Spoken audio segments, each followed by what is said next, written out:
먹으면 간을 회복시켜주고 해독시켜주는 음식들입니다. 안녕하세요. 생활건강정보 채널 9988입니다. 간 하면 먼저 떠오르는 것은 간이 거의 다 망가질 때까지 증상이 없는 침묵의 장기라는 것과 건강한 간세포 사이사이에 지방이 예쁘게 자리 잡은 지방간입니다. 나는 술을 마시지 않기 때문에 지방간 걱정은 안 해도 돼 하고 안심하고 계신 분들도 있을 텐데요. 술을 마시지 않아도 간에 지방이 쌓이는 비알코올성 지방간 질환 유병률이 우리나라는 30%라고 대한간학회에서는 말하고 있습니다. 술을 자주 마시지 않는 사람임에도 불구하고 10명 중 3명은 지방간이라는 얘기지요. 미국 UCLA 헬스에서 제공한 자료에 의하면 미국의 비알코올성 지방간 유병률은 46%에 달하고 있습니다. 한국의 식단이 점점 서구화됨에 따라 관리하지 않으면 조만간 2명 중 1명은 지방간이 되겠지요. 지방간이 위험한 이유는 간에 염증을 일으켜 암으로 발전할 수 있기 때문입니다. 미국 국립과학연구소에 발표된 논문에 의하면 연령은 지방간의 위험인자일 뿐만 아니라 고령자는 간 섬유증 및 간암으로의 진행 가능성이 더 큽니다. 이 논문에서는 또한 예방이 치료보다 낫다라고 말하고 있습니다. 오늘은 간암으로 발전할 수 있는 간에 낀 끈적끈적한 지방을 녹여 없앨 수 있는 간에 좋은 음식들 알아보겠습니다. 간에 좋은 음식 첫 번째, 냉이입니다. 봄에 향긋하게 입맛을 돋우는 냉이가 잡초인 줄만 알았는데 건강상 이점이 의외로 많은데요. 냉이는 단백질과 비타민이 풍부한 알칼리성 식물로 비타민 A, B1, 비타민 C가 풍부해 원기를 돋우고 피로 회복에도 좋습니다. 잎에는 베타카로틴이 다량 함유되어 있고 뿌리에는 알싸한 향의 콜린 성분이 들어있어 간경화, 간염 등 간질환 예방에 탁월한 도움이 됩니다. 또한 생리불순을 비롯한 각종 부인병 완화에도 효과가 있는 것으로 알려졌습니다. 최근에는 온실 재배가 늘면서 사시사철 냉이를 먹을 수 있지만 이른 봄 야생에서 나오는 냉이가 향이 가장 좋습니다. 노지에서 자생한 냉이가 가장 좋고 대로변이나 공원, 강변 등에서 채취한 냉이는 중금속이 포함되어 있을 가능성이 높으므로 주의가 필요합니다. 참고로 냉이는 지구상에서 가장 흔한 잡초라고 하는데 지역에 따라 양치기 지갑, 숙녀의 지갑, 어머니의 마음, 마녀의 주머니 등으로 다양하게 불리고 있는데요. 지갑을 닮은 작은 삼각형 열매에서 유래했다고 합니다. 간에 좋은 음식 두 번째, 구기자입니다. 아시아가 원산지인 구기자는 수천 년 동안 전통의학에서 사용되어 왔고 실제로 노화의 징후를 늦추고 눈 건강을 유지하며 간, 신장 및 폐를 강화한다고 한 연구에서 발표한 바 있습니다.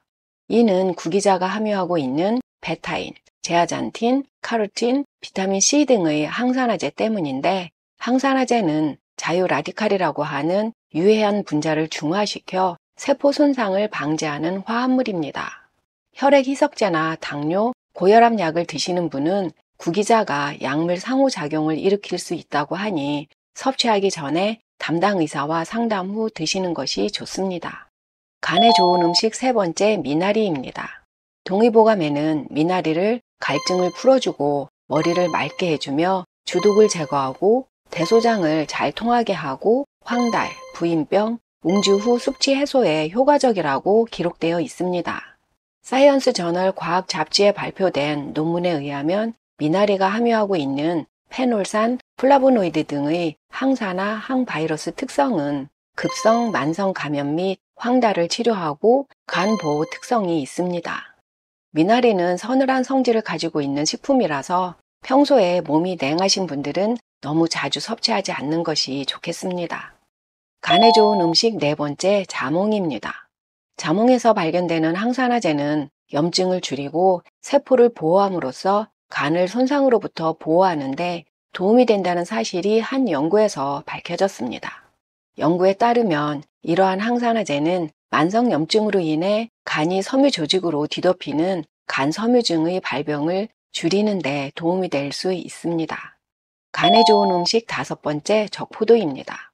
적포도와 보라색 포도에는 다양한 식물 화합물이 포함되어 있는데 그중 레스베라트롤은 여러 가지 건강상 이점을 제공합니다. 비알코올성 지방간이 있는 사람들이 포도씨 추출물을 보충하면 간 기능을 개선하는 데 도움이 되는 것으로 나타났는데요. 이는 포도가 함유하고 있는 항산화제가 항산화 수치를 증가시키고 염증 감소, 손상을 예방함으로써 간 손상을 방지하고 간 건강에 도움이 된다고 밝혀졌습니다. 간에 좋은 음식 6번째, 오메가3가 많은 음식입니다. 많은 연구에서 오메가3 지방산이 비알코올성 지방간 질환 또는 비알코올성 지방 간염이 있는 사람들의 간 지방과 트리글리세리드를 낮추는데 도움이 된다는 것이 밝혀졌습니다. 참고로 트리글리세리드는 혈액에서 발견되는 지방의 한 형태인데 이 트리글리세리드 수치가 높으면 동맥경화, 뇌졸중, 심장질환의 위험을 증가시킵니다. 오메가3는 이뿐만이 아니라 암을 예방할 수 있고 치매 등 퇴행성 뇌질환 예방에 도움이 되고 자가면역 질환을 퇴치하고 만성염증을 퇴치하는 등 많은 건강상 이점을 제공합니다. 오메가3가 많은 식품에는 연어 등 지방이 많은 생선, 굴, 멸치 등이 있고 치아씨, 아마씨, 호두 등에 많이 있습니다. 오메가3가 풍부한 식품을 섭취할 때 주의해야 할 점은 오메가3와 오메가6의 균형입니다. 오메가3가 풍부한 식품들은 오메가6도 많은데요. 연구에 따르면 오메가3보다 오메가6를 더 많이 섭취하게 되면 지방간 질환, 심혈관 질환, 염증성 장질환, 류마티스 관절염 등과 같은 염증성 질환의 발병을 촉진할 수 있습니다. 모든 영양소는 자연 음식에서 섭취하는 것이 가장 좋지만 오메가3만큼은 보충제를 드시는 것도 좋은 대안이 될 수 있습니다. 간에 좋은 음식 7번째, 견과류입니다. 견과류는 지방, 비타민 E와 같은 영양소와 건강에 유익한 식물 화합물이 풍부합니다.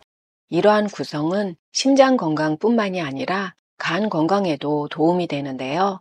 2019년 연구에서는 견과류가 비알코올성 지방간 질환의 위험을 감소시키는데 도움이 되는 것으로 나타났습니다. 또 다른 연구에서는 견과류를 많이 먹은 사람은 더 적게 먹은 사람보다 비알코올성 지방간 발병 위험이 낮다는 것을 발견했습니다. 간에 좋은 음식 8번째, 커피입니다. 커피는 간 건강을 증진시키기 위해 마실 수 있는 최고의 음료 중 하나라고 할 수 있는데요.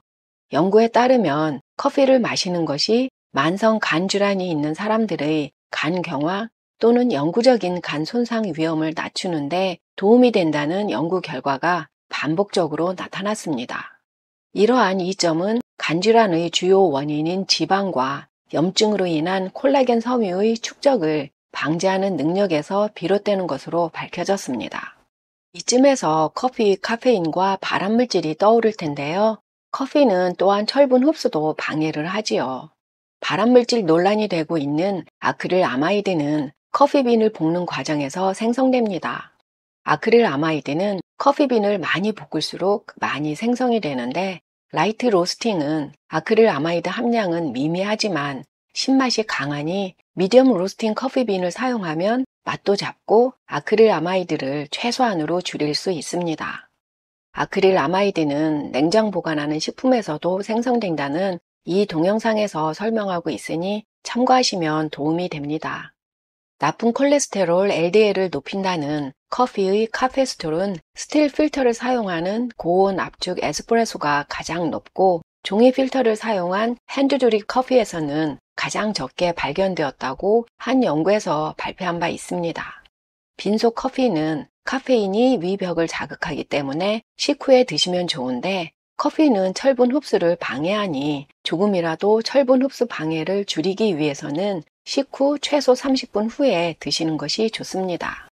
해서 건강하게 커피를 마시기 위해서는 미디엄 로스팅 커피 빈으로 에스프레소보다는 종이 필터를 사용한 드립 커피를 빈속은 피하고 식후 최소 30분 후에 마시는 것이 건강에 이롭습니다. 간에 좋은 음식 9번째, 녹차입니다. 한 연구에서는 비알코올성 지방간 질환이 있는 사람들이 12주 동안 항산화제가 풍부한 녹차를 마시고 간 효소 수치가 개선되고 간의 산화 스트레스와 지방 축적을 줄이는 데 도움이 될 수 있음을 발견했습니다. 녹차는 이뿐만이 아니라 기억력과 인지 능력 등 뇌기능을 향상시키고 심장질환 위험을 줄이는 등 많은 건강상 이점이 있지만 녹차도 카페인을 함유하고 있기 때문에 카페인 민감성이 있으신 분들은 주의가 필요하고 녹차가 아닌 고농축 녹차 추출물을 드시는 분들은 드물게 간 손상 보고가 있으니 주의가 필요합니다. 지금까지 간에 좋은 음식들 알아보았는데요. 술을 전혀 마시지 않는 사람일지라도 과도한 당분이나 탄수화물 섭취 등 생활 식습관에 따라 중성지방이 생성되어 건강한 간세포 사이사이에 지방이 끼이게 되는 지방간이 될 수 있습니다. 이렇게 지방이 간에 축적되어 간의 지방이 5%가 넘으면 지방간이라고 하는데 대부분의 사람들은 증상을 느끼지 못하고 심각한 문제는 일으키지 않습니다. 그러나 지방간으로 인해 간에 염증이 생길 수 있는데 이것을 간염이라고 합니다. 염증으로 인해 조직이 손상되면 흉터가 생기고 이것을 간섬유화라고 하는데요. 간에 염증이 반복적으로 발생을 하면 간섬유화가 광범위하게 넓어지면서 건강한 간세포를 섬유조직이 덮어버리게 되지요. 그래서 지방간이 간경변증으로 진행이 되는데 이렇게 간염과 간경변증이 반복되면 간암으로 발전할 수 있습니다. 그래서 지방간을 미리미리 관리하지 않으면 호미로 막을 일을 가래로도 막을 수 없게 됩니다.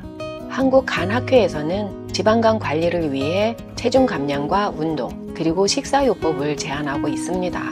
꾸준한 운동을 하면서 과도한 과당, 탄수화물 섭취를 줄이고 이러한 항염, 항산화 음식을 꾸준히 드시면 간은 재생이 빠른 기관이라서 손상된 간도 회복될 수 있습니다.